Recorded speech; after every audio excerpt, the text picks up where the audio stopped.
जीवन में परिवार का महत्व। एक बार एक व्यक्ति अपने बेटे के साथ पतंग उत्सव में गया था। इस उत्सव में लोग रंग बिरंगे पतंगे उड़ा रहे थे। ये देख उस व्यक्ति का बेटा बहुत खुश हो गया। उसका मन भी पतंग उड़ाने को करने लगा। इसने अपने पिता से कहा, पापा, मैं भी पतंग उड़ाना चाहता हूँ, मुझे भी पतंग खरीद दीजिए। बेटे की इच्छा जान उसका पिता दुकान में गया और पतंग और डोरी खरीद लाया। उसका बेटा पतंग देख बहुत खुश हो गया। उसका बेटा कुछ देर तक पतंग उड़ाता रहा। उसकी पतंग बहुत ऊंची उड़ रही थी, लेकिन वो इससे खुश नहीं था। वो चाहता था कि उसकी पतंग और ऊंची उड़े।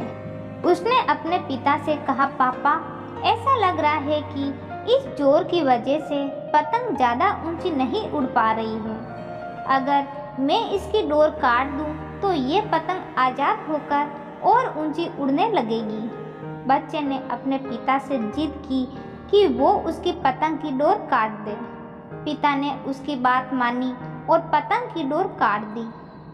डोर काटते ही पतंग और ऊंची उड़ने लगी। ये देख बच्चा बेहद खुश हुआ।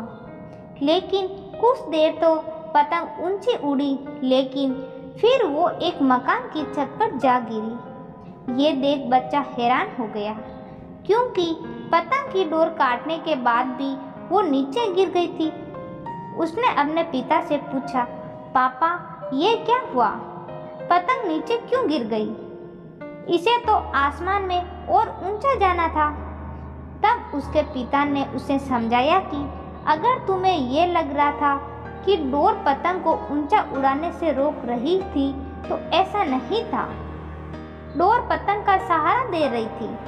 हवा की गति अनुसार डोर खींचकर या उसे ढील देकर पतंग को ऊंचा उड़ाने में मदद मिल रही थी। लेकिन जब डोर को काट दिया गया, तब पतंग को मदद मिलनी बंद हो गई। इसे पतंग नीचे गिर पड़ी। ठीक ऐसा ही जीवन में भी होता है।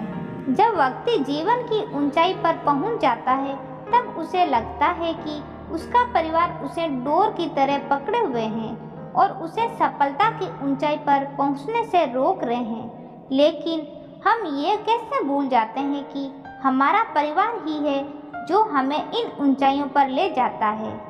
परिवार द्वारा दिया जाने वाला नैतिक बल ही हमें सफलता दिलाता है।